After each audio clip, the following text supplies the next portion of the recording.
why would they need the tax credit? Thank you for the question. Could you repeat that? I didn't quite catch it. If a student, no, really great, that's for you. Thank you. I'll give you this again.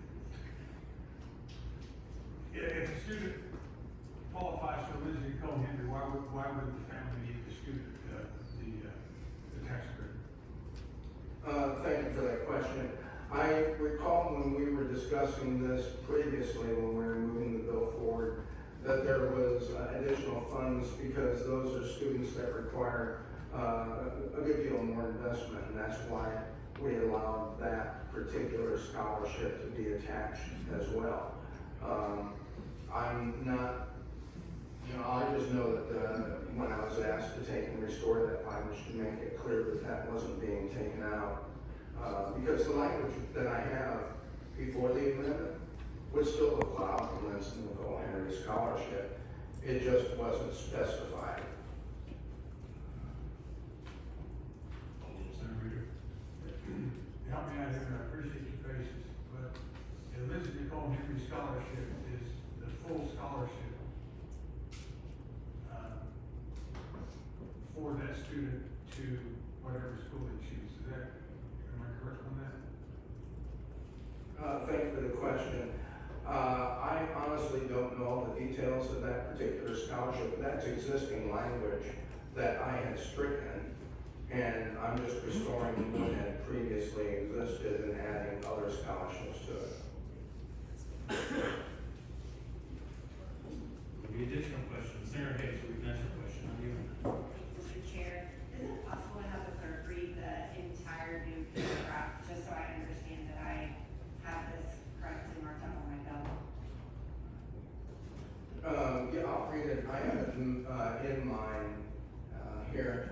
It would read for fiscal year 2020's, eligible students may accept any scholarship, including a scholarship from the Lindsay Nicole Henry Scholarships for Students with Disabilities program created by Section 13-101.2 of this title while participating in the Oklahoma Parental Choice Tax Credit Program.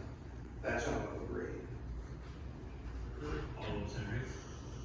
Thank you, Mr. Chair. So are we concerned that we might be getting to a place where we're double dipping or potentially triple dipping a single student's educational opportunity to attend a private school, and they can continue to increase tuition because that's not regulated by the state?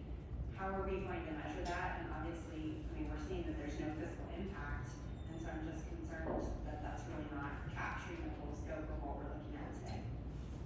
Thank you for the question.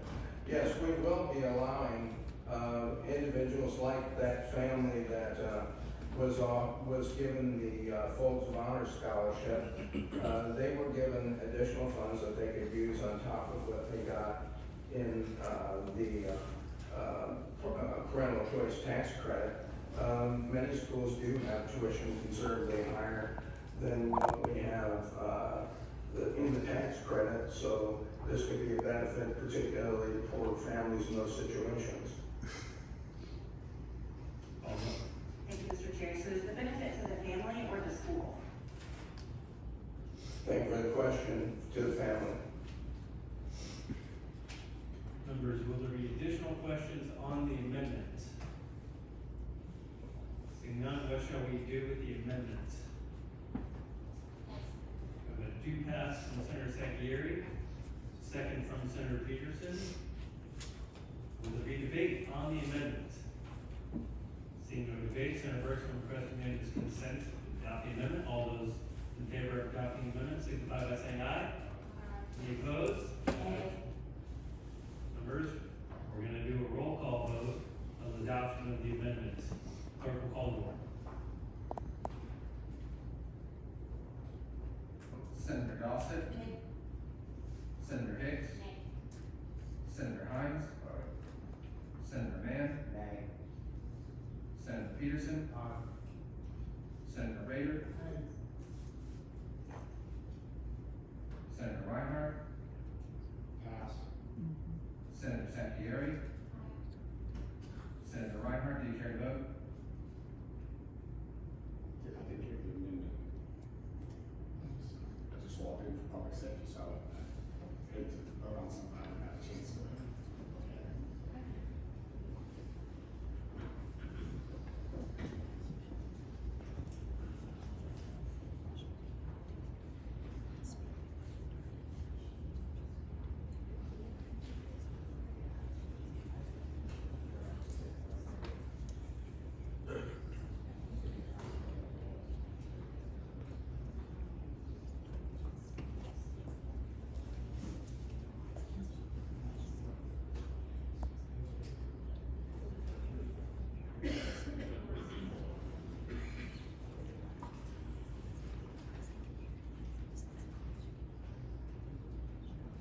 Senator Reinhardt, would you care to vote?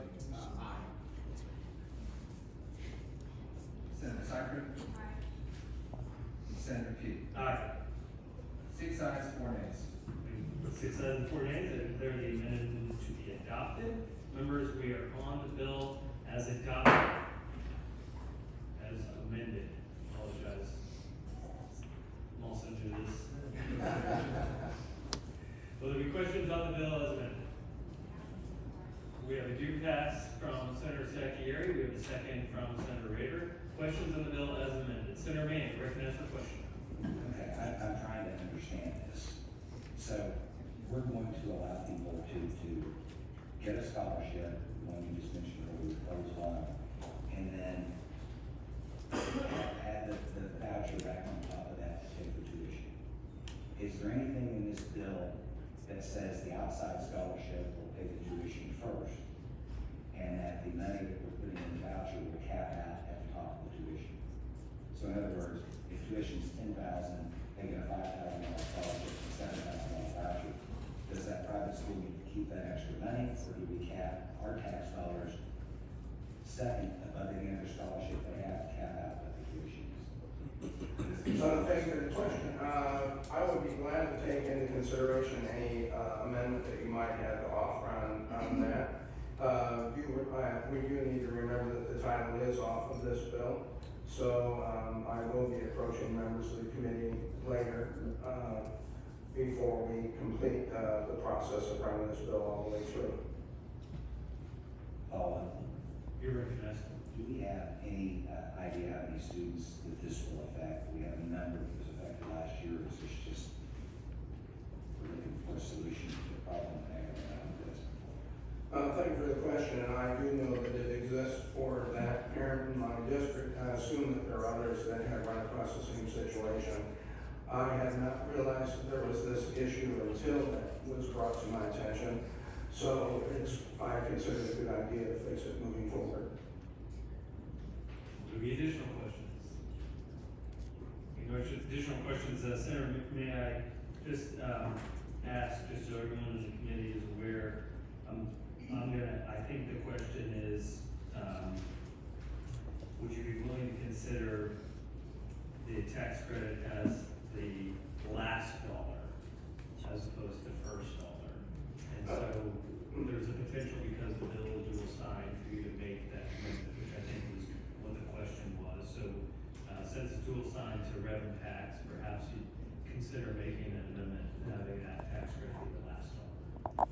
Yeah, thank you for the question. That's what I intended to say a minute ago. But yes, I'm more than happy to look at that, see how we can work that out, if that's a good idea. And of course, I would like to get with the chairman about this as well. Will there be additional questions? Seeing no additional questions, will there be debate? Senator Hicks, you're recognized for debate. Thank you, Mr. Chair. The bill before us today has the opportunity to require reporting, has the opportunity to require transparency around this voucher scheme that has been stood up in the state of Oklahoma.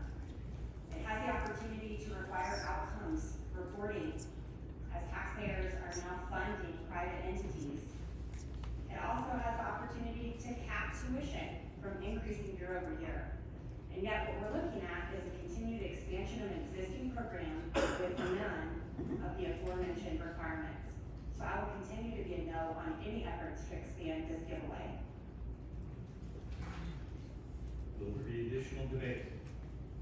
Senator Rader, you're recognized for debate. Thank you. I appreciate what the author's trying to do, but saying that, I appreciate, Senator Pugh, you making that clarification for the last dollar. Let's all make sure we understand that this is a tax credit and it is not a voucher. Will there be additional debate?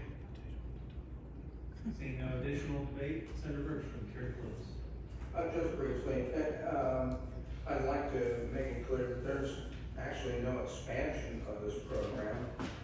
What we're just doing is allowing situations where parents are able to have additional funds as they might need. And I'm more than happy to look at what the Chairman and Senator Mann have suggested in regards to how we would take and make this operate.